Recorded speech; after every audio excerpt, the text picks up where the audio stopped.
Bueno, bienvenidos a la 10ª clase de la clasecita de José. Yo soy José Antonio Ramos Ortiz.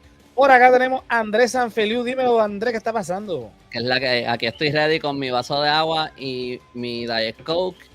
Lo dejé esa mierda allá. Estuvo en todo el otro episodio, ese reguero allá atrás en el live. Ay, mi madre. Lo voy a recoger en lo que llega Yolo. Sí, dale. Bueno, aquí tenemos el próximo estudiante de la clasecita de hoy, el Yolo. Dímelo, Yolo, ¿qué está pasando? ¿Qué es lo que hay? Qué reguero más cabrón tiene Sí, no, Andrea. olvídate. Uy, no me pude concentrar viendo esos pocos papeles ahí en esa mesa. Es que me regalaron un librero nuevo y un escritorio nuevo y tuve que mover cosas y como que todavía no estoy ubicado. ¿Qué es lo que hay, corillo? Bueno, estamos ready para la clasecita de hoy. Mercedes, no estamos en vivo, No esto es estamos grabado. en vivo, Mercedes. Mercedes comentó. Clasecita, no, pero es que comenta en todas las clasecitas como si fuera en vivo y después se encojona. Ay, pero no le digan nada, que comente, eso es bueno. No, que comente, claro que comente, sí, pero que no comente como en vivo, porque después está como que, ay, pero no me responden, como que la ignoramos y no te estamos ignorando, que estamos grabados. Estamos grabando hoy, 9 de enero del 2023, la clasecita de Ocean. Recuerden que los estrenos anticipados son en Patreon, el tier específicamente de 5 pesitos. Luego, yo también tengo mi Coca-Cola cero y mi agua. Mira, podemos hacer Patreons live también. Deberíamos. Eso, nada, lo hablamos después. Vamos entonces con la clasecita. Hoy vamos a estar hablando de un tema bien recurrente en Puerto Rico, que muchas veces se define mal. Vamos a hablar sobre lo que es una revolución. Mira, una revolución es algo súper sencillo de definir, quiero decir, no de hacer. Para hacerla es bien complicada, pero de definir... Sí, uno tiene que ir a México con el Che Guevara y entrenar un par de meses y después coger una lanchita ahí, whatever, y por suerte llegar a Cuba, meterse en los manglares, esconderse en el bosque por un par de meses y transmitir por la radio. Cubana, papi. Es una en específico, con sus matices específicos, pero nada, en términos generales, una revolución es un cambio estructural, social, económico, político, del cielo a la tierra. O sea, literalmente rompes lo que está establecido para cambiarlo y poner algo nuevo en su lugar. Y les cortan la cabeza en la guillotina.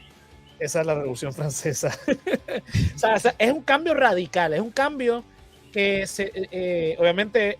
Oye, las guillotinas también fueron una revolución tecnológica. Yo sé que he hablado de eso antes, pero la guillotina en sí fue una revolución. Sí, exacto. Hay revolución de diferentes maneras. O sea, no solamente son políticas, ¿verdad? Como es la que vamos a estar hablando hoy, pero hay revoluciones tecnológicas como fue la revolución industrial, que también dio unos cambios revolucionarios en la sociedad. O sea, no solamente la cuestión tecnológica.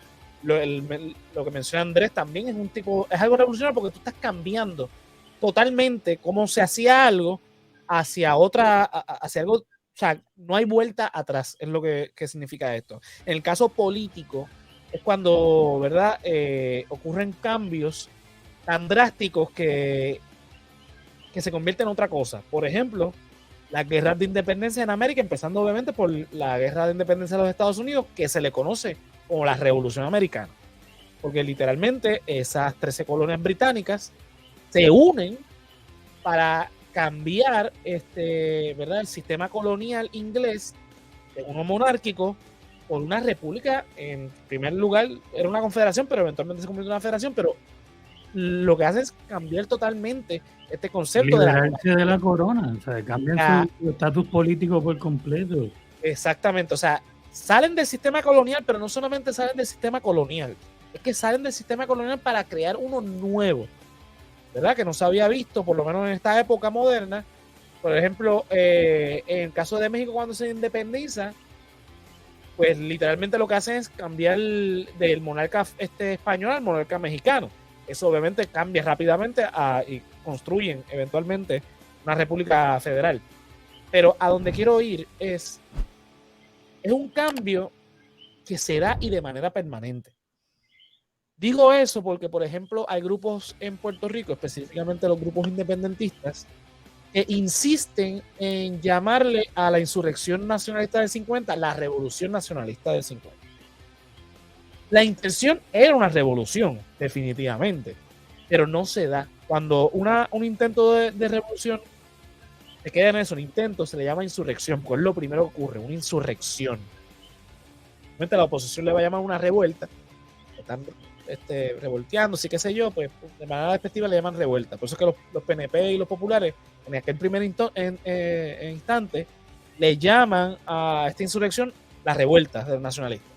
Pero no habían PNP en... Claro, los estadistas, debo decir, en todo caso los republicanos. No digo por corregirte a ti, estoy pensando en los comentarios de YouTube. No, sí, tienes toda la razón, es verdad. En 1950 el Partido Nuevo Progresista no existía. Así que no existían populares. ¿Qué pasa? Volvemos también a otro ejemplo en Puerto Rico cuando pasó lo de la renuncia de Ricardo Rosselló.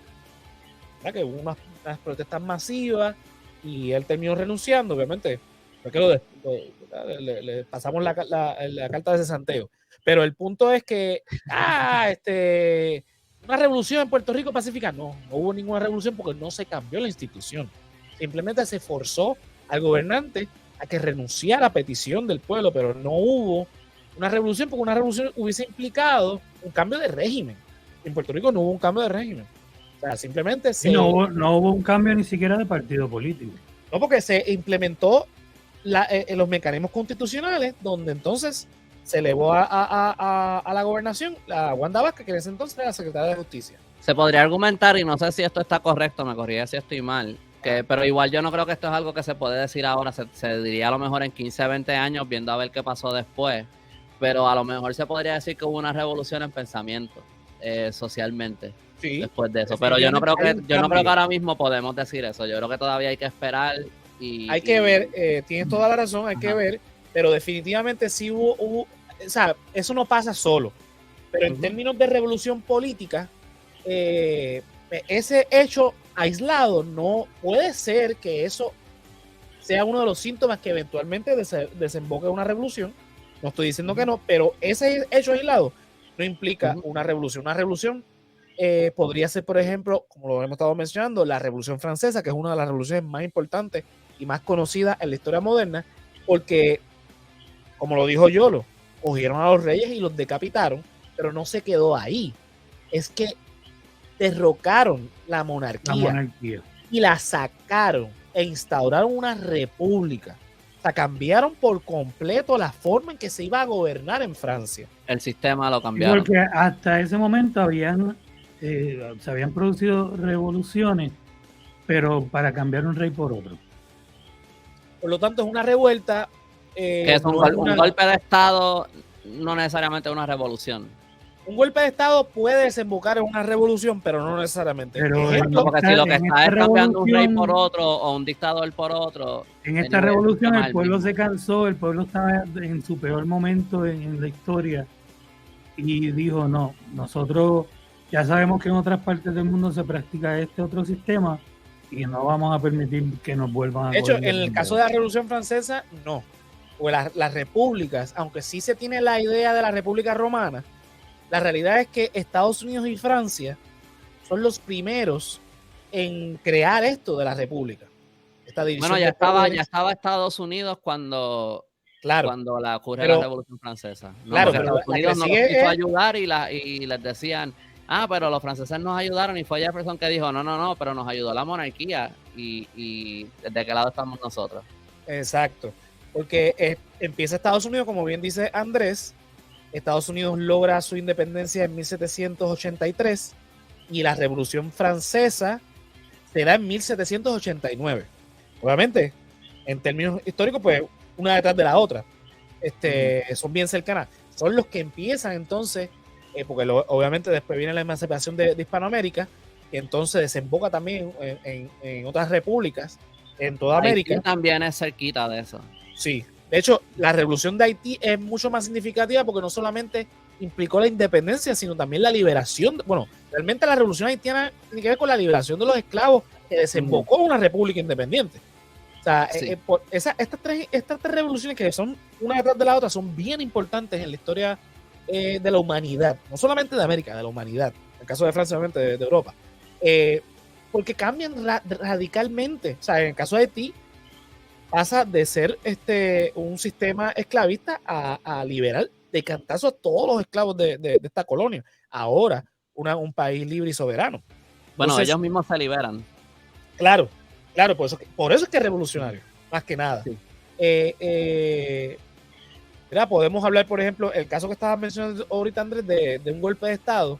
Podemos mencionar la Revolución Cubana, por ejemplo, porque sí hubo un golpe de Estado, porque la intención de Fidel Castro y de los demás era derrocar a Fulgencio Batista.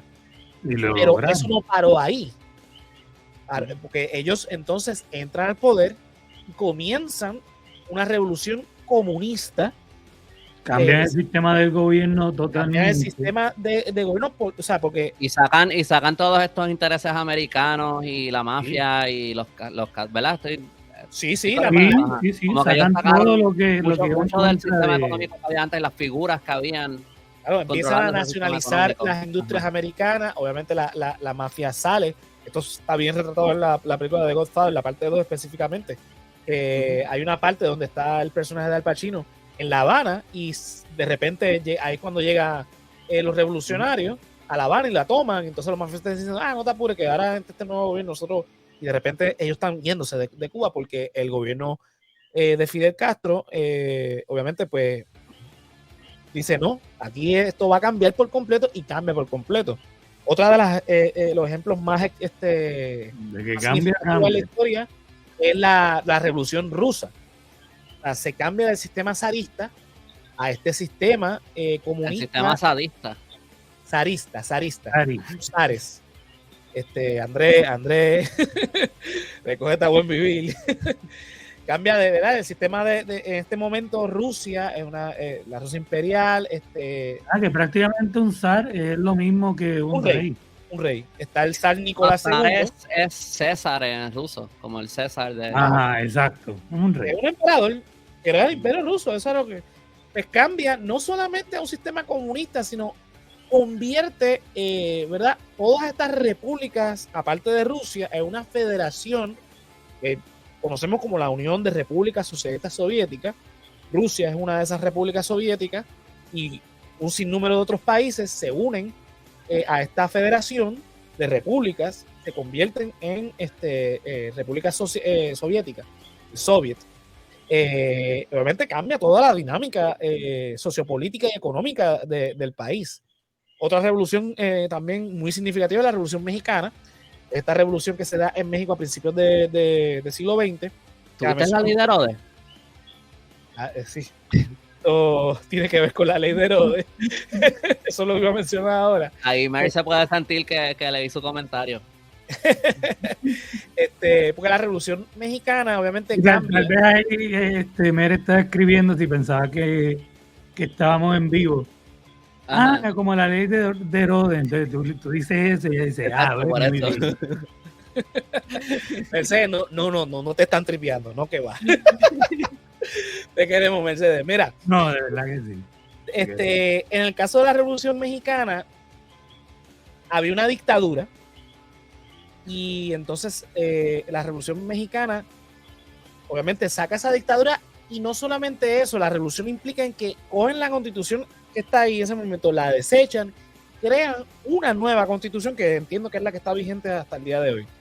De ahí sale, por ejemplo, el Partido Revolucionario Institucional, que es el PRI, que hoy por hoy es un partido súper corrupto, pero pues nace precisamente de la Revolución Mexicana. El PRI y el PAN. De ahí por ahí podemos hablar un sinnúmero de otras revoluciones, pero a donde yo quiero ir es, ¿verdad?, que a veces decimos, estos revolucionarios quieren hacer una revolución, cuando simplemente es una protesta. Una protesta simplemente no va a llevar a una revolución. Ahora, en una revolución van a haber un montón de factores, incluyendo protestas, que pueden desembocar en la revolución. La revolución de por sí, vamos a empezar por ahí, es violenta. Se haga con armas o no. Porque la gente va a decir, porque Mahatma Gandhi luchó de manera pacífica en la India y obtuvo la independencia de la India y bla, bla, bla. Aún así, hay violencia. Porque la revolución, estamos hablando de que vamos a tomar el sistema como está y lo vamos a deshacer, lo vamos a romper.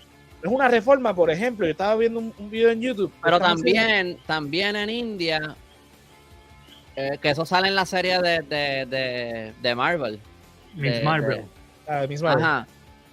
Cuando vino ese, no es en ese mismo momento que se independizan de Inglaterra, cuando separan a Pakistán de India.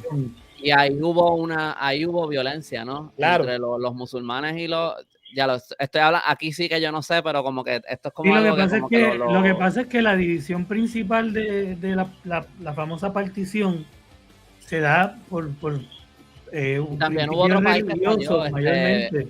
Bangladesh creo que es el que también sale de... Ok, vamos para atrás. India.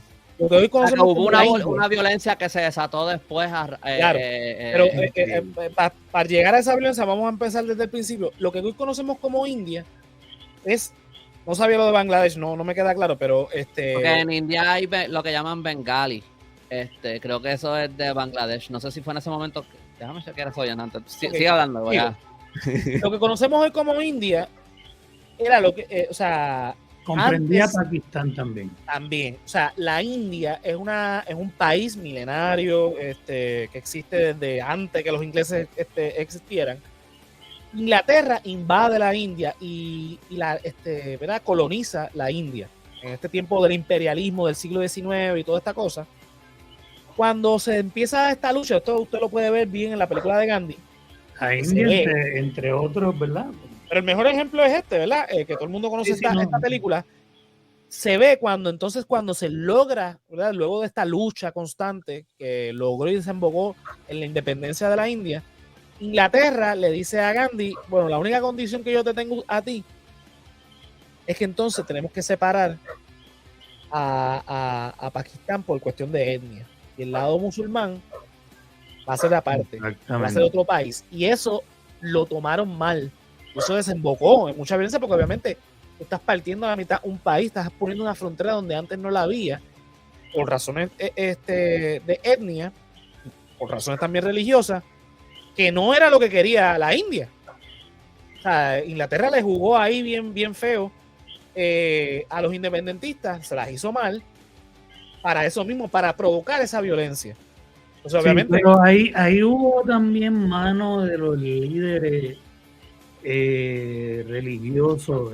Sí, bueno, es que yo creo que cuando estás hablando ahí de tantas personas y eso, yo creo que a lo mejor, obviamente hablando desde ahora, como que aquí sin saber mucho, no sé si era el pensamiento de la población general, pero sí a lo mejor nos sorprende que hayan líderes que tomen eso para aprovecharse y había los dos lados, porque creo que también hubo mucha persecución musulmana en India.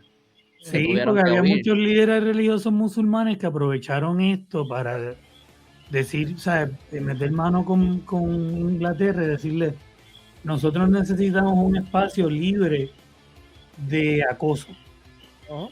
Y entonces, pues, se separan y en muchas familias donde había un miembro que era musulmán, ese miembro durante la partición se monta en un tren y se va. Y ya no vuelve a saber de su familia por muchos años. Y tal vez nunca, muchos de ellos nunca vuelven a saber. Entonces, por o sea, la condición étnica de la India versus la de Berlín, todo el mundo estuvo encima de Berlín cuando pasó lo de Berlín. Pero a nadie le importó la cuestión con la partición, porque pues estábamos hablando de gente de... Es que en India hay como 180 idiomas distintos que se hablan, una cosa así. O sea, hay muchas divisiones. Los países europeos por lo general tienden a ser mucho más homogéneos étnicamente. Quería corregir lo de Bangladesh. Lo de Bangladesh se separó de Pakistán después, no fue de India, okay. O sea, era parte de India, me imagino, cuando todo estaba junto, pero la separación vino después y fue de Pakistán que se separó. Volviendo al tema, cuando la gente te argumenta de que, que lo de India fue pacífico, la lucha por la independencia, pero el hecho de lograr la independencia, o sea, cambiar el régimen colonial inglés a llevarlo hacia lo que es hoy día, que es la República de la India, obviamente eso es un cambio violento. Cambio violento porque tú estás rompiendo todas las instituciones como tú las conocías hacia algo nuevo, hacia algo distinto, algo que es totalmente, y eso es violento en sí. Obviamente la emancipación de Latinoamérica, las ex colonias española para sufrimiento de los seguidores de Andrés, sí, eran colonias, mis amores. Obviamente rompen con la corona luego de 300 años de régimen de España, y obviamente hay unos cambios sociales que se dan, todas un sinnúmero de problemas que todavía al día de hoy persisten en Hispanoamérica como consecuencia de esa independencia. O sea, todos esos cambios de constituciones, de régimen, de dictadores, de caudillos, eso vino después de la independencia y es causa directa de la independencia, y todavía sufrimos hoy algunas consecuencias de eso. O sea, que son cambios que se dan, no son cambios cosméticos. Me explico. Por ejemplo, el ejemplo que está dando ahorita de lo de esta muchacha en YouTube, donde ella toma un papel y te dice, bueno, este papel tiene estas características, si lo arrugo, pues no pierde las mismas características, más allá de que ahora está un poquito más arrugado, pero podría plancharlo y queda otra vez plano. Si lo rompo, pasa lo mismo, porque podría enmendarlo, lo podría empalchar, que sería una reforma, y así sigue hasta que entonces transforma el papel, lo rompe a pedacitos, lo pinta y entonces lo vuelve a armar de una forma totalmente diferente. Eso es una revolución. Tú tomas, en el caso político, ¿verdad?, ese mismo país que va a seguir siendo ese país, pero lo transformas en niveles socioeconómicos y políticos que ya no es lo mismo. O sea, siendo lo mismo, se convierte en otra cosa. Por ejemplo, el mejor ejemplo es Francia. O sea, siglos de una monarquía establecida, donde se heredaba por cuestión de sangre, y esto era por el deseo divino, y se hacían todos estos actos protocolares y bla, bla, bla, donde el poder residía en el monarca y el pueblo así lo aceptaba. Comienzan unas condiciones en Francia que el pueblo ya no está tolerando, y se levantan en armas, no solo para cambiar al rey, es para cambiar todo el sistema por completo. Van a haber ahora elecciones, va a haber representantes del pueblo, va a haber representantes de la burguesía, se crean la cuestión de los partidos políticos, no va a haber sucesión real, la cuestión de la monarquía se va para el carajo. Y esa misma Francia, que sigue hablando francés, que su mayoría es católica, que sigue teniendo la misma gastronomía, todo lo cultural quedó totalmente trastocado en la cuestión política. Ahora la cuestión del poder cambia, no es una cuestión divina, no es una cuestión de herencia, no es una cuestión de la monarquía, ahora es todo un sistema nuevo. Eso es una revolución. Cuando tú tomas algo que ya existe y lo desapareces para poner algo nuevo. Sí. Es, por ejemplo, también lo mismo con la cuestión de la revolución industrial. O sea, fue más paulatino, fue un poquito más, por esta manera, lento, unos cambios que se fueron dando. Eso tiene 2 etapas, la revolución industrial, pero cuando tú ves el antes y el después, tú estás viendo 2 cosas totalmente diferentes. Son 2 mundos en ese caso. Sí. Las revoluciones, vuelvo y repito, no se dan de la noche a la mañana. Esto no es una cuestión de que ahora nos tomamos armas y declaramos la independencia y ya se acabó la revolución. No, te tienen que dar unos procesos durante el proceso, ¿verdad?, la revolución, porque durante lo armado, que es la parte más eufórica, que es cuando toman las armas, que eso puede tardar un mes como puede tardar años. En esa parte. Yo no conozco la euforia de matar a un hombre con mis propias manos. No he tenido el privilegio de conocer esa euforia. ni lo tengas. La cosa es que obviamente esto es todo un proceso, obviamente esta parte armada que es muy, muy violenta, que por lo general se da en las revoluciones. Luego de eso pasa todo un proceso, vuelvo y repito, el proceso de empezar a cambiar las instituciones. No, y hay un proceso anterior donde se hacen planes, se conspira. Pero antes de la conspiración, porque la revolución no solamente la revolución no empieza en la conspiración, es una parte importante, pero empieza cuando empiezan a deteriorarse las condiciones, o mejor dicho, que se dan las condiciones para que empiece la conspiración. También tiene que haber un cambio de conciencia a nivel nacional, porque si son 5 o 10 personas llevándola y ya, no llegas a ningún lado. Exactamente. Por eso de que hay una parte donde tú estás conspirando y el gobierno, que mayormente estos gobiernos para aquel tiempo monárquicos, o sea, era un riesgo, obviamente, era tu vida.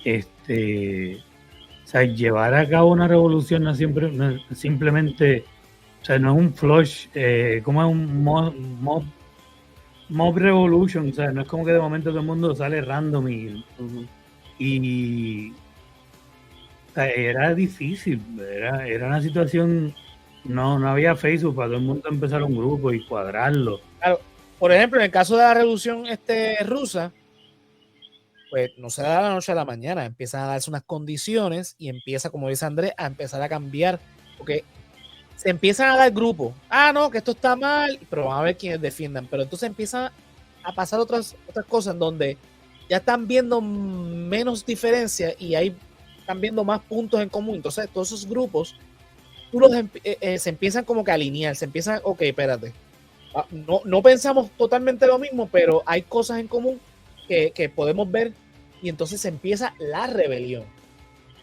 Esa rebelión comienza a organizarse hasta que entonces se da, esto puede tardar años, se da entonces la revolución, en el sentido de que se toman las armas, se cambia el sistema, pero volvemos, en la revolución rusa, ese primer intento no es que, o sea, se derrocaron a los zares, pero después empieza a haber una guerra entre los bolcheviques y el ejército blanco.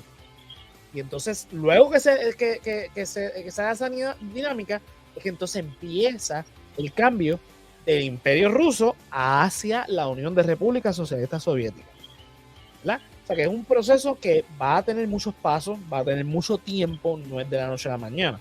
Yo creo que si hablamos de Estados Unidos, que es una que hemos discutido en el resaltador y lo discutieron también ustedes en Colectivo 1.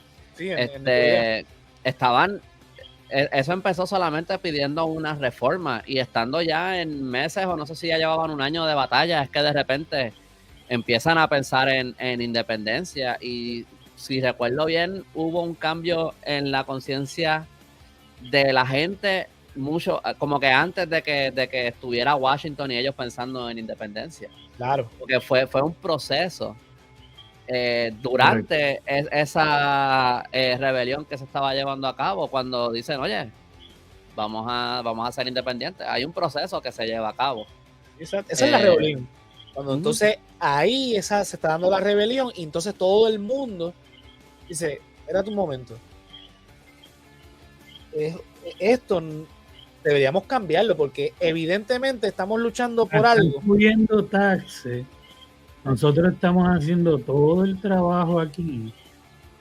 Nos estamos quedando cortos a veces para mandarles allá a ellos que no hacen nada por nosotros. Eso empezó a ser el colectivo y siguió creciendo. Y encima de eso, más taxes. Y encima de eso, más les pedían más en materia prima. Y tenían que producir más sin poder.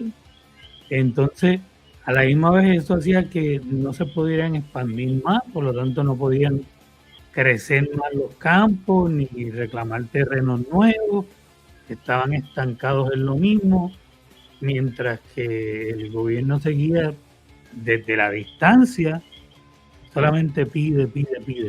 Ese sentimiento lo fue consumiendo a todos, y el hecho de que todas las colonias podían acordar en lo mismo, no importa las diferencias que tuvieran en cuanto a cómo administrar sus colonias, todas podían estar de acuerdo en lo mismo. El gobierno central, o sea, la corona, no nos va a dejar expandir a ninguno. Y entonces el famoso dibujito de la serpiente picada, o sea, es como que, ¿sabes? Así todo disjointed, no vamos para ningún lado. Entonces, en el caso de la Revolución Americana, ¿verdad? Volvemos, la independencia se logra en 1783, pero no es hasta 1789 que se da la Constitución Federal. O sea, que no es hasta ese momento que se crea la figura del presidente. Y ahí es donde entonces empieza la revolución realmente. Porque la Confederación entonces crea una especie de parlamento, o sea, que están más o menos imitando lo que se hacía en Inglaterra, pero eliminando la figura del rey. Pero entonces en 1789 crean la figura del presidente. Y eso es lo que es totalmente novel en esta época. Porque entonces, obviamente, crean el colegio electoral y toda la cosa que hemos hablado que es anticuado y que... Pero en este primer momento, en donde se llevaba a votación, no popular, pero había una votación. O sea, la gente elegía hasta cierto punto una figura que era la que era como el rey, pero era electa. ¿Cómo? ¿De qué estamos hablando? O sea, no solamente hay una división de poder que ya lo experimentaban hasta cierto punto con Inglaterra, porque obviamente ya en Inglaterra se había dado otra serie de revoluciones donde el poder no era absolutista, o sea, el monarca no era el legislativo, ejecutivo y judicial. Había una separación entre el ejecutivo y el legislativo con la cuestión del parlamento, donde se había atribuido unos ciertos poderes y el rey conservaba otros, y después eso siguió evolucionando hasta lo que conocemos hoy día. Pero volviendo a Estados Unidos, crean la figura del presidente en 1789, o sea que ya la guerra de independencia había concluido. Pero entonces todavía la revolución seguía, porque entonces seguían dándose estos cambios hasta que termina entonces configurándose lo que hoy conocemos como los Estados Unidos de América.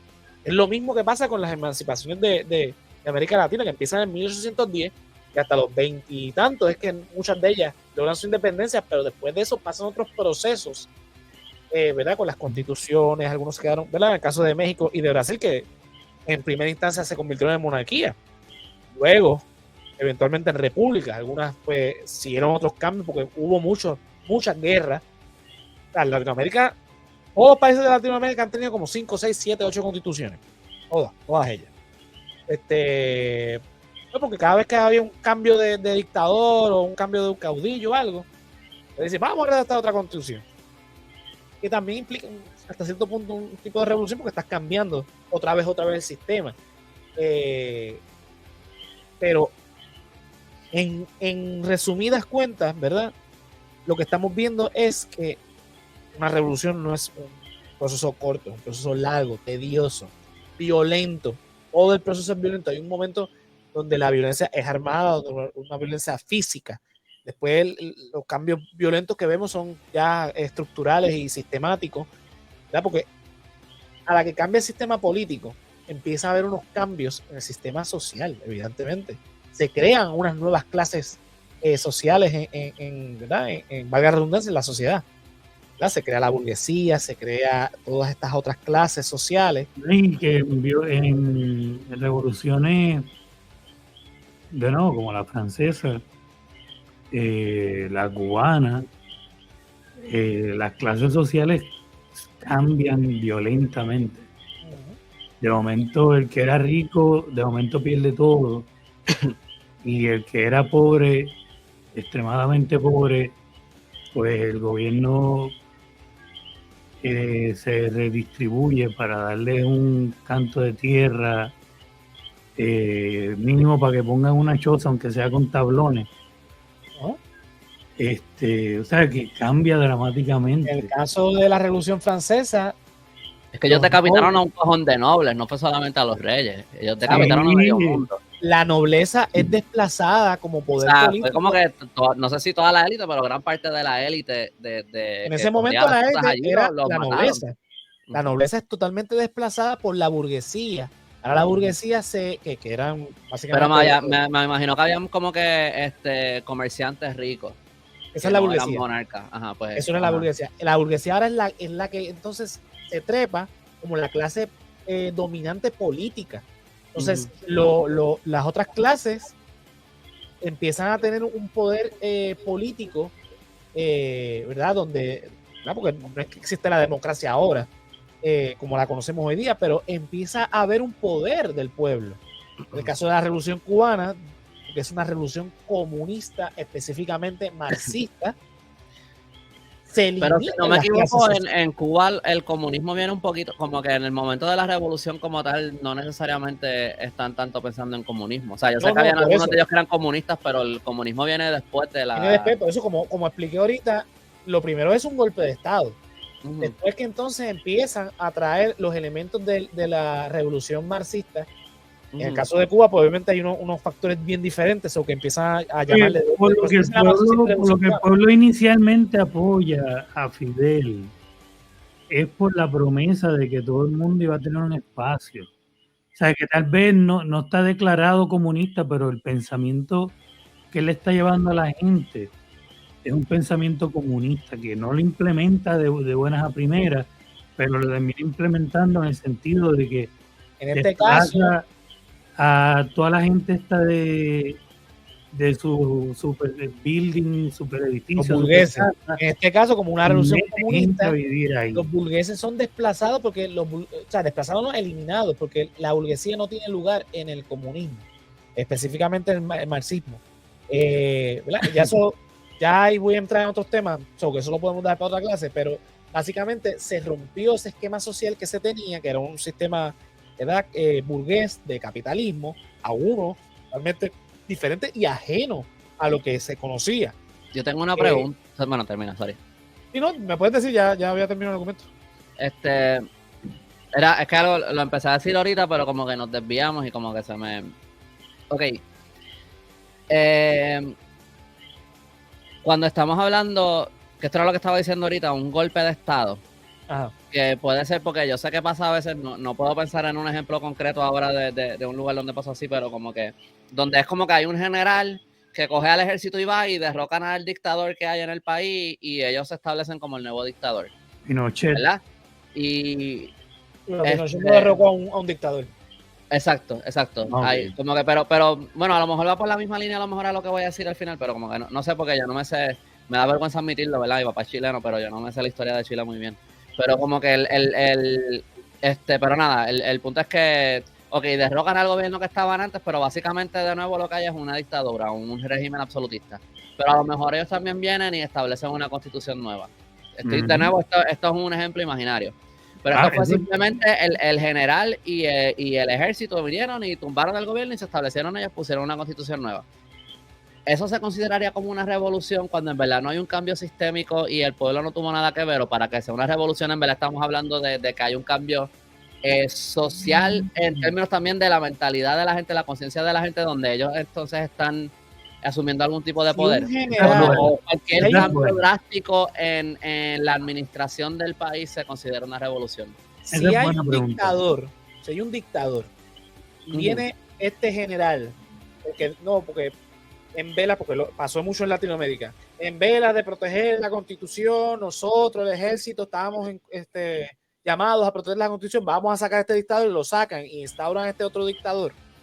Y puede ser que cambien la Constitución, porque ese nuevo dictador dice, vamos a cambiar la Constitución porque pues, para que me favorezca a mí, que lo hicieron. Porque creo que Pinochet estableció una Constitución nueva. Sí. Aunque hagan eso, no están cambiando el hecho de que reemplazar a un dictador por otro. Están cambiando la Constitución, pero esa Constitución la están cambiando para favorecer al dictador muchas veces. Eso no es una revolución, porque primero no viene del pueblo. Eso es un elemento muy importante. Exacto, la revolución tiene que venir con el pueblo. Claro, porque es un cambio completamente a las estructuras de poder. Muchas veces estos dictadores eran generales del ejército. Por ejemplo, Trujillo, aquí en República Dominicana, era el generalísimo. Creo que era Franco el que se llamaba. Yo no sabía que Toda Alta está en República Dominicana. Ni yo. Aquí en el Caribe. Diablo. Pues Trujillo, Franco, el mismo el de Cuba que mencioné, Batista, Pinochet, todos eran militares y se se daban Oye, yo no conozco a nadie que se llame Fulgencio. Es un nombre bien cayuco, un nombre que sí. Te pone enfulense, coño. El de México que no quería ni coger el alma y cada vez lo llamaban de nuevo, No sé. Sí, ahora mismo se me olvidó el nombre, uno de los más famosos de los revolucionarios de México. Pancho Villa. Porfirio Díaz o Zapata. Puede ser Zapata. Zapata es uno de los revolucionarios de la revolución mexicana, uno de los líderes. Era granjero y después terminó siendo un cabrón de verdad, era de los que mandaba y iba. Cuando me acuerde les digo un día de esto. Es que hace tiempo no escucho podcast de biografía. La cosa es que lo que dice Andrés, ¿verdad? La duda es muy razonable porque muchas de estas golpes de Estado se han atribuido como revoluciones y no lo son, no necesariamente lo son. Tiene que haber un cambio totalmente en el régimen, o sea, no solamente es que venga un dictador diferente y cambie la constitución, que la va a hacer a favor de ese dictador, es que vengan todos unos cambios sociales, económicos, políticos, estructurales, generalmente trastoca las clases sociales, cambia las dinámicas de poder, cambia quiénes tienen el poder. Eso es una revolución. Tiene que venir como que de la mano con el, aparte de que ellos estén envueltos con el deseo mayoritario del pueblo, porque obviamente siempre van a haber los que no estén de acuerdo con lo que con el cambio que está pasando. Pero tiene que ser por lo menos inicialmente favorecido por el pueblo, acogido por el pueblo y llevado por el pueblo. Aunque a lo mejor después, lo que tú sabes, en 5, 10, 20 años, la cosa toma otro rumbo con lo que ellos no estén felices, porque eso siempre puede pasar Exactamente. Puede pasar hasta con un gobernador, un presidente que uno elija, que puede parecer que es bueno al principio y después termina siendo un cabrón. Siempre puede pasar. Otro ejemplo en Puerto Rico que la gente dice, no, que es revolucionario, fue la visión de Muñoz Marín y todos los cambios que hizo. No, te voy a explicar por qué. No es una revolución todo ese cambio, porque hubo un cambio. Él lo que hizo fue una reforma. Él tomó lo que estaba ya. Está cabrón decirle revolucionario. Sí, pero hay quienes... decirle revolucionario. Sí. No lo es. Punto. Es que él es verdad, es reforma. Es una reforma. Fueron una serie de reformas. Él fue un intervencionalista. Él intervino. Eso es literalmente una reforma. Él estaba a punto de haber una revolución. No él, porque realmente no fue él. Y lo mejoró, le puso unos parchos, dijo, vamos a hacer esto así ahora. Eso es una reforma. Tomaste lo que ya estaba y simplemente lo mejoraste, entre comillas. Es como cuando, por ejemplo, tú tienes una pared que está agrietada. Simplemente la remiendas. Eso es una reforma.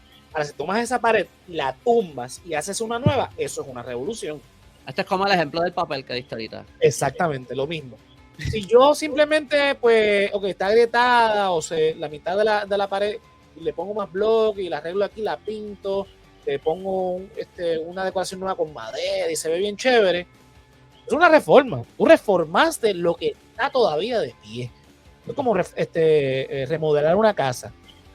No, y que lo que tengo entendido es que me imagino que hay libros de esto, pero estos son cosas que he escuchado, no las he leído, no he hecho mi asignación con esto, pero lo que dicen es que en Puerto Rico estaba o a punto de una revolución, había mucho miedo de que hubiera una revolución para el momento de Lela. Hasta cierto punto que la insurrección nacionalista fue eso. Exacto, pero como tú estabas diciendo que fue una insurrección que no llegó al propósito, exacto. Pero que lo que había eran miedos en aquel tiempo de que iba a haber una revolución full. Y el ELA vino, por lo menos en parte, como una manera de tratar de evitar esa revolución, y funcionó. De que no ocurriera esa revolución. Eso es lo que digo. Está cabrón decirle revolucionario a Luis Muñoz Marín cuando lo que hizo fue detener una revolución. Exactamente. No, prácticamente sí, detener una revolución en el sentido de que los americanos, ¿qué necesitamos para que se calmen ya los... Y encontraron un aliado en Luis Muñoz Marín. Y Luis se sentó con ellos. Mira, vamos a hacer esto. Ah, no, esto no. Como lo explicamos en el episodio de Ni Pura Idea, que hablamos de Muñoz Marín. Ajá. Y no sé si hablé en detalle de esto que voy a decir. Aquí se sabe que vino el presidente Franklin Roosevelt a Puerto Rico. Pero también vino su esposa. Eleanor Roosevelt. Eleanor Roosevelt le advirtió a su esposo, si tú no haces algo con esa gente se te va a rebelar. Y entonces ahí es que comienza a salir la figura de Pedro Albizu Campos y la figura de Luis Muñoz Marín. A Pedro Albizu Campos se reúnen con él para hablarle sobre este proyecto en los años 30. Y él dice que no. Y él se niega porque sus principios son primero que cualquier de las cosas que le prometieron. Y a Muñoz Marín, como hablamos en el podcast de Colectivo 1, de Tipo de Idea, hablamos de la serie de cosas que ocurrieron que llevaron a Muñoz Marín a entonces tomar el proyecto que eventualmente le llamaron Estado Libre Asociado, pero que sabemos que no es, que solamente es el nombre de la cosa. Por sus siglas en inglés, opio. La cosa es que lo que hicieron fue reformar lo que ya estaba. En términos generales, lo que hicieron más que nada fue renombrar la cosa. Porque de territorio no incorporado a llamarlo Estado Libre Asociado, pero le pusieron 2 o 3 parchecitos. Mira, ahora vamos a elegir al gobernador, ahora vamos a tener una constitución, ahora tú vas a poder hacer esto, tú vas a hacer aquello, pero en términos generales siguió siendo. Tenemos bandera, pero también hubo otra cosa. Nuestros jefes gringos tuvieron que firmar en todo. Exactamente. En la bandera, en la Constitución, en la Carta de Derechos, ellos firmaron en todo. También hubo otra cosa. Oh, yeah, this is pretty good. Lindo. Okay, do it. También hubo otra cosa que yo no sé si he hablado de esto antes en el Patreon o no sé si estoy repitiendo cosas. Hubo otra cosa que se instituyó que se llamó el Plan Serenidad, que fue un plan que ellos establecieron para empezar a ¿cómo se dice?, a promover más la cultura puertorriqueña, que era básicamente como que también como una válvula de escape, como que para que la gente soltara los ánimos ahí y se quedara ahí. Como antes era como más represivo el régimen, ¿verdad? Y la ley de la mordaza y todas esas cosas, y no puso la bandera puertorriqueña y nada de eso, pues de repente era como que no, celebra tu puertorriqueñidad, todo lo que tú quieras. Usa la bandera en todos lados, baila bomba, todas las cosas, pero que se quede ahí. Entonces como que pues ahora pues está el Instituto de Cultura que vino después, pero como que, ¿verdad? Empiezan a pasar viene de eso, como que todo eso, exacto, viene de eso. Todo eso viene básicamente para que como que quédate feliz con eso, pero quédate ahí. Y como que, y son como que básicamente esas cosas que hacemos ahora, que, ¿verdad? Las fiestas de San Sebastián, en verdad, se forman en algo, es como en los 80, ¿verdad? O sea, yo sé que cronológicamente no cuadra, pero... Sí, no, pero antes de eso, la prensa, la aliada de la puertorriqueñidad, y hay que admitirlo, aunque la prensa ahora a veces no funciona, y lo hemos dicho, reporteros buenos, casi todos. La prensa como institución. Ajá. Pero en aquellos momentos la prensa se convierte en un aliado de la puertorriqueñidad y entonces pelea mucho contra el gobierno, y exponen cada vez que la censura la bandera, cada vez que arrestan a alguien por ese tipo de crímenes, pues la prensa está encima de eso, y muchas veces esa presión hacía que liberaran a las personas. Y eso es lo que mantiene como ese espíritu vivo entre los puertorriqueños de pelear por puñetas. Mientras más vea que sigan jodiendo con nosotros por lo de la bandera, más vamos a seguir sacando la bandera. Mientras más sigan jodiendo porque tocamos nuestra música, más vamos a seguir. O sea, que yo creo que eso influenció mucho. Yo que vengo de verdad de los medios, recordando mis clasecitas de historia, creo que ahí los medios pues fueron aliados.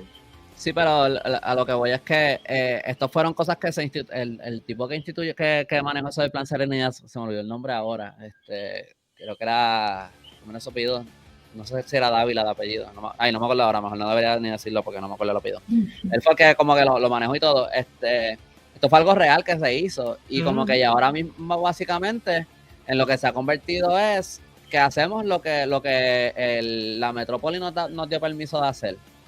Y como que con eso es casi como que pues chilling, podemos luchar todo o sea, podemos luchar todo lo que sea por el derecho de la bandera, que si la bandera es el azul clarito, o el azul oscuro, o lo que sea, podemos discutir todo eso, todo lo que queramos hasta el final, pero eso no tiene ningún impacto en el sistema.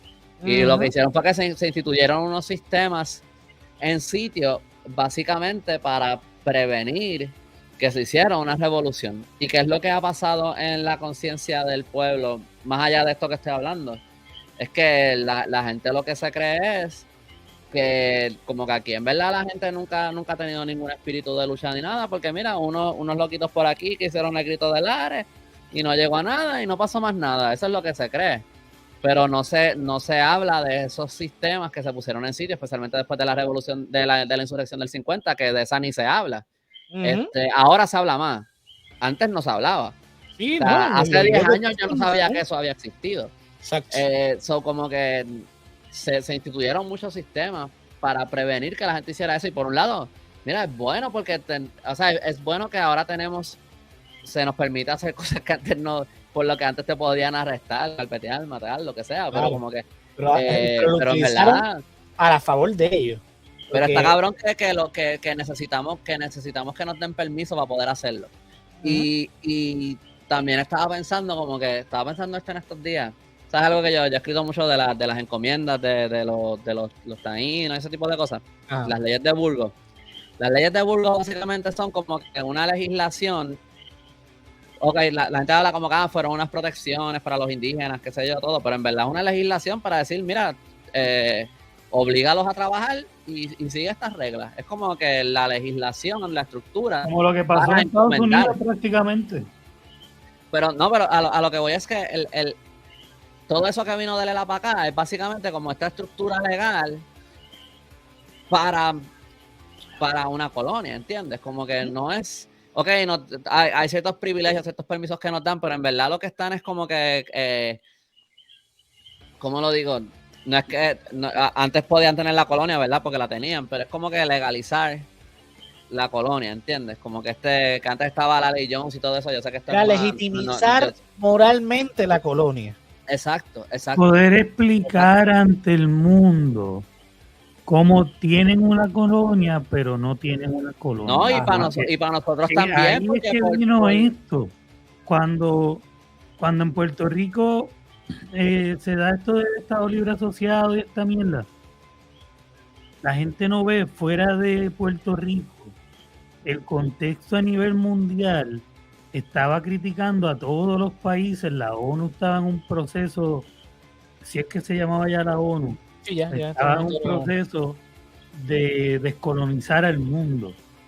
Y Estados Unidos estaba bajo la mirilla porque queriendo ser Big Daddy, tenían colonia. ¿Cómo van a tener colonia?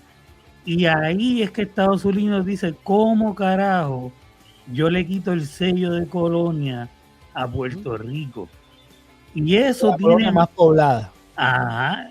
Y eso, más que todo lo que estaba pasando aquí, la influencia de los políticos y todo el crédito que ellos se dan, más que toda esa mierda, el hecho mundial es lo que hace que Estados Unidos mueva las cosas para dar el nombre de Commonwealth, Estado Libre Asociado, y poder ellos entrar en la discusión de las colonias desde el lado de los buenos, de righteous ones. Eso tiene que ver más con que Puerto Rico haya recibido esas libertades que todos los políticos que haciendo mierdas aquí. Bueno, yo creo que eso fue uno de los factores, definitivamente, pero también pero lo que iba a decir es que también no es solo legitimarlo, lo dije bien, al mundo. También fue a nosotros, porque ha tomado 70 años para que, obviamente siempre hay gente que ha dicho que Puerto Rico es una colonia. No es que nadie se dio cuenta hasta ahora, pero ahora es que se está convirtiendo algo en los últimos maybe 4 o 5 años, algo así, es que de repente se ha convertido en algo más, que la gente yo creo que hasta los años, hasta Pedro Rosselló, todavía los PNP no decían que Puerto Rico era una colonia. No. La primera vez que yo escuché a los PNP decir que Puerto Rico era una colonia fue en el último, para la campaña que hicieron para el último plebiscito, que decían que la colonia mata. Aquí el único que he escuchado abiertamente decirlo es a Rivera Chat, siendo honesto. Ok. Rivera Chat. Yo te puedo decir que Pedro Rosselló y la estadista que vive en Washington. No sé, no me acuerdo ahora, era una organización internacional sobre el tema de Puerto Rico como colonia. O sea, Pedro Rosselló ya desde ese entonces se está hablando, los PNP están hablando de la colonia. Los populares ya es otra cosa. La PNP viejita que pelea mucho, que vive creo que en Washington. Miriam Ramírez. Ajá, ella también felizmente dice que es toda una colonia. Pero ahora populares, sí, ahora yo no sé, se me hace difícil pensar en alguien que yo conozca que no diga que Puerto Rico es una colonia. Maybe los populares. Pero ese es el punto.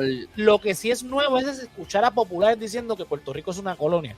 Y el primer popular que yo recuerde que dice, que ha dicho que Puerto Rico, o que dijo, pues ya está muerto, que Puerto Rico era una colonia, era Churumba, el alcalde de Ponce. Y después de Churumba, también difunto William Miranda Marín de Cagua. ¿Qué? ¿Que los mandan a matar si lo admiten? Parece que sí, porque después de eso murieron los dos. Y después de eso entonces es que empieza a surgir esta ala del Partido Popular, que son los soberanistas, Carmen Yulín, Aníbal Acevedo Vilá, Luis Vega Ramos, etcétera, que empiezan a decir, no, Puerto Rico es una colonia, en efecto. Pero entonces eso desvirtuó que ¿verdad? Hubo una parte que salió y se convirtió en el Movimiento Unión Soberanista y luego en Victoria Ciudadana, porque los populares se niegan a decir que Puerto Rico es una colonia. Pero volviendo a la revolución, ya estamos en la hora. En resumidas cuentas, una revolución es un proceso largo, no es un proceso de la noche a la mañana, no es un proceso que da en días, semanas ni en meses, se puede tardar años, es en sí violento, la primera etapa es muy violenta, y el resultado... Pero sí creo que, yo entiendo lo que tú dices cuando dices que una revolución siempre es violenta aunque sea pacífica, pero en verdad, para mí, como que yo pienso que sí, como que hay una diferencia que vale la pena como que distinguir esas cosas, porque yo creo que si se comunica así ya, como que una revolución siempre es violenta, yo creo que puede dar la impresión que si estamos hablando de algún tipo de revolución o cambio radical en un sistema, se tienen que tomar armas y matar personas para lograrlo. Y yo creo que eso también entonces, para ciertas personas, pues entonces ellos van a decir, pues no me cambies nada porque yo no quiero eso en mi país. Y como que, y creo que vale la pena como que, pues, tú sabes, hacer esa distinción. Hay maneras de traer un cambio sin matar personas, sin explotar edificios. Claro, algo. Cuando hablamos de violencia, hablamos de resultados. Por ejemplo, si nosotros como estrategia decidimos protestar paralizando la economía del país, eso es violento. Eso es violencia. No le dimos un tiro a nadie. Nadie salió ni siquiera nadie se encontró con nadie. Todo el mundo se quedó en su casa. Esa es la cosa que yo no... Es violencia. No, yo entiendo lo que estás diciendo. O sea, yo entiendo eso. Yo entiendo por qué lo dices y todo. No, pero... que la gente no se creo. Ajá, porque yo pienso que cuando uno dice violencia, en verdad lo que la gente está pensando es en que te meten un puño o que te pegan un tiro o algo así, ¿entiendes? Y como que yo creo que estamos hablando de violencia más en términos de que estás metiendo algún tipo de presión drástica, que no necesariamente resulta en lo que la gente piensa cuando se habla de violencia, y por eso lo digo. La gente tiene que tener claro lo siguiente. Revolución, la palabra revolución es una palabra que implica violencia porque tú estás cambiando drásticamente, ya sea verdad, como la revolución, como lo que hablamos de la revolución industrial o cualquier otro tipo de revolución. No quedemos en las cuestiones políticas y sociales y económicas. Yo creo que más que nada el cambio es violento porque estás cambiando algo, destruyéndolo y poniendo en su lugar algo nuevo. Eso en sí es violento. Más que nada, se puede decir que es un cambio drástico o que es un cambio radical. Que la gente sepa que eso es violento en sí. O sea, más allá de cómo se llegó a ello, es violencia. Podemos usarle sinónimo drástico, algo que es totalmente adverso a lo que hay. Es que yo creo que como que, yo creo que en verdad cuando como que si estamos hablando aquí, vamos a pensar en Puerto Rico, en que queremos que las cosas sean mejores. Y si hay que hacer cambios drásticos en Puerto Rico y lo que se una persona que lo que escucha superficialmente, porque no lo estoy diciendo por ti, José Antonio, pero es que son cosas que escucho mucho por ahí. Y alguien que solamente escucha superficialmente lo que se está hablando y lo que dicen es que se lleva violencia. Todo revolución es violenta, todo cambio es violento, lo que van a pensar es que aquí sí para hacer cualquier cosa hay que matar a medio mundo y que, ¿entiendes? Y como que la gente lo que va a hacer es espantarse y como que hay maneras de meter presión que lo discutimos en otra cosa. Si usted está escuchando o está viendo esto ahora, si usted va frente a un edificio de gobierno y se sienta con un cartel que dice: voy a estar en huelga de hambre hasta que tal representante hable conmigo o hasta que se atienda el tal problema de tal. Usted va a estar ahí sentado, no va a estar ni siquiera hablando, tampoco va a comer. Eso está violentando el sistema en el sentido de que usted no está usando las medidas tradicionales para hablar con X. A usted a lo mejor ya lo intentó. Está obligando a una persona a hablar contigo hasta que uno, o sea, usted a lo mejor ya lo intentó de todos los medios. Esto, si no como. O sea, eso es violento. Eso es violencia. O sea, que cuando decimos, o sea, no es la violencia como la conocemos y la hablamos y nos la proyectan todos los días en los medios. Es simplemente hacer algo drástico para lograr un objetivo. Sí, porque yo lo que yo digo es, yo pienso que una persona que nos escucha regularmente, que escucha este podcast, que nos conoce, yo pienso que escucha esto y entiende exactamente, y entiende claramente lo que estamos diciendo, lo que te estás diciendo, José, en todo, y no estoy diciendo que tú estás incorrecto en lo que estás diciendo, o sea, no es eso. No, yo entiendo pero lo que yo quiero decir es porque yo siento que hay veces que hay discursos sobre estos temas, o sea, como la gente se expresa por ahí, que lo que hacen es espantar a la gente en vez de como que llamarlo a que se unan, ¿entiendes? Hay un problema donde se queda en simplemente, es que esto tiene que ser violento y entonces la gente, obviamente, entiende violencia y es mucho más, es mucho más complicado. Esto no volvemos a lo mismo. Los ejemplos que hemos dado, obviamente, son ejemplos de siglos diferentes a nuestro día a día. Exacto, cuando hablamos de India, hablamos básicamente de revoluciones armadas, pero no es el único cuando hablamos de la guillotina, pues hablamos de tiempos donde la guillotina era se pueden hacer huelgas, boicot, otro tipo de manera de meter presión, de impulsar cambios que no requieren matar a tu vecino porque tiene una ideología distinta a la tuya. Claro. La gente tiene que tener claro lo siguiente, y con eso concluimos. La revolución implica violencia, pero esa violencia no necesariamente es una violencia física, como hablamos en el live de hoy. Para lo que nos está escuchando otro día, pues remítase al episodio 118 del Resaltador de la Realidad. Hablábamos de eso, que hay diferentes tipos de violencia. Una puede ser verbal, otra puede ser psicológica y otra puede ser física. Por lo mismo pasa con la revolución. Una revolución no necesariamente tiene que ser algo físico. Puede ser algo de cambios sutiles que se van dando a través del tiempo hasta que llega un cambio. No pagar taxes ha sido lo que es revolucionario en sí es el cambio, y eso es violento porque tú estás cambiando algo de lo que tú conoces, de tu confort, a otro. O sea, estás cogiendo esto y lo estás volteando a algo totalmente diferente. El caso, por ejemplo, de las colonias, de ser un sistema colonial a ser un país independiente. Es un cambio violento. Que en el proceso hubo violencia física, sí, pero supongamos que hoy Puerto Rico vota por la independencia, Estados Unidos la concede. Es un cambio revolucionario, es un cambio violento. Porque tú estás cambiando 500 años de historia de administraciones coloniales, como han sido en las diferentes etapas de 1493 hasta el día de hoy. Han sido diferentes formas de colonia, pero era colonia. A que mañana entonces vamos a hacer una república independiente, libre y soberana. Es revolución. No matamos a nadie. Oíste tú el de Andrés, eran colonia. O sea, que hoy seamos colonia y mañana seamos una república independiente, libre y soberana, es una revolución y es violento, aunque no se haya matado a nadie, aunque no se haya insultado a nadie. ¿Por qué? Porque tú cambiaste el sistema. Un cambio súbito. Totalmente. No es lo mismo que entonces desde Washington súbito, violento, rápido. No pareciera, pero sí. O sea, es un cambio totalmente radical. Así que el mejor ejemplo en la vida de uno, cuando uno se hace mayor de edad, que se muda de la casa, un cambio revolucionario y es violento. Y al principio te cuesta.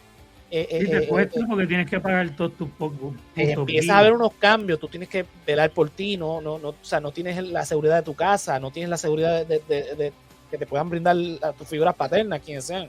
O sea, son un montón de cambios radicales. Eso es violento. A eso nos referimos con violencia, y yo creo que lo que trae Andrés es sumamente válido, porque sí, caí en este problema donde hablamos de violencia y pensamos que hay que tomar un rifle y matar a medio mundo.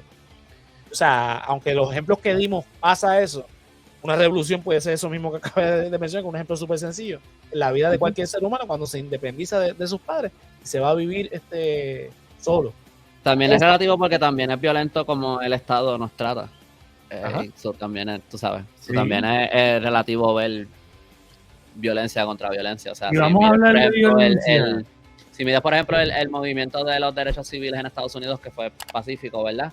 Pues, excepto que los policías y eso le están... Claro.